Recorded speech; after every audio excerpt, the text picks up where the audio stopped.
जब एक महिला शिक्षित होती है तो पूरा समाज शिक्षित होता है। नारी शिक्षा से ही सशक्तिकरण संभव है। जिस समय भारत में महिलाओं की शिक्षा को वर्जित माना जाता था, जब लड़कियों के लिए स्कूल जाना एक कल्पना मात्र थी, तब सावित्रीबाई फुले ने शिक्षा के क्षेत्र में क्रांति लाने का साहस दिखाया। उन्होंने न केवल खुद पढ़ने की हिम्मत जुटाई, बल्कि हजारों लड़कियों के लिए ज्ञान का द्वार खोल दिया। उनके संघर्ष, त्याग और निस्वार्थ सेवा ने भारतीय समाज को हमेशा के लिए बदल दिया।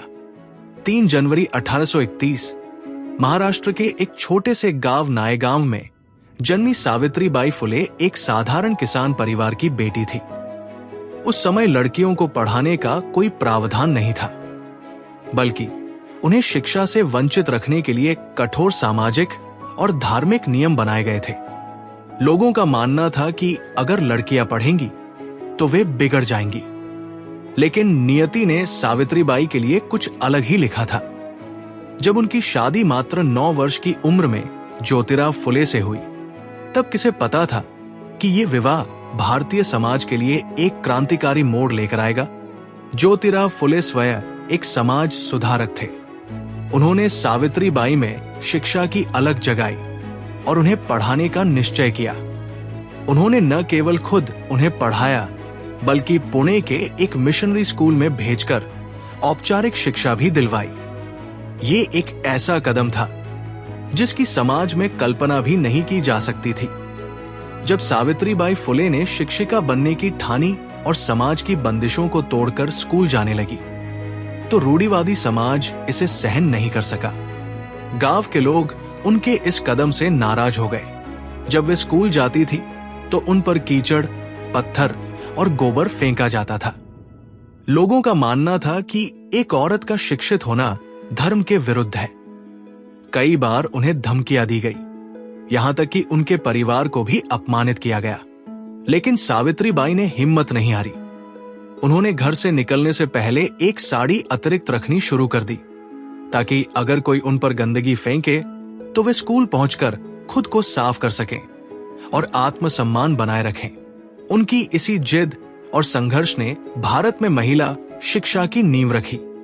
1848 में अपने पति ज्योतिराव फुले के सहयोग से सावित्रीबाई फुले ने भारत का पहला बालिका विद्यालय खोला। ये कदम समाज के लिए किसी भूकंप से कम नहीं था। इस विद्यालय में सिर्फ लड़कियों को ही नहीं, बल्कि विधवाओं और दलित महिलाओं को भी पढ़ने का अवसर दिया गया। ये एक समय था जब दलितों को शिक्षा देना अपराध माना जाता था, लेकिन सावित्रीबाई ने इस बंधन को तोड़ दिया। धीरे धीरे उनकी मेहनत रंग लाई। लोग जो कभी उनके खिलाफ थे, अब अपनी बेटियों को उनके विद्यालय में भेजने लगे। उन्होंने कई और विद्यालय खोले और महिला शिक्षकों को तैयार किया। उनका सपना था कि हर नारी को शिक्षा का अधिकार मिले, ताकि वे आत्मनिर्भर बन सके। अंतर्राष्ट्रीय महिला दिवस का उद्देश्य है लैंगिक समानता को बढ़ावा देना और महिलाओं को उनके अधिकार दिलाना। जिस तरह सावित्रीबाई फुले ने शिक्षा को अपना सबसे बड़ा हथियार बनाया और महिलाओं को आत्मनिर्भर बनने का अवसर दिया, उसी तरह आज भी शिक्षा ही महिलाओं की सबसे बड़ी शक्ति है।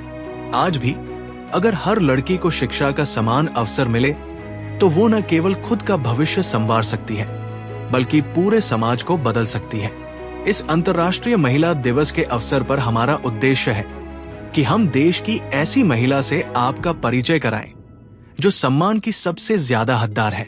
अगर आपको भी ऐसा लगता है, तो इस वीडियो को इतना शेयर करें कि देश का हर नागरिक सावित्रीबाई के बलिदान और देश के प्रति उनके समर्पण को जान सके। आप सभी को महिला दिवस की शुभकामनाएं। जय हिंद।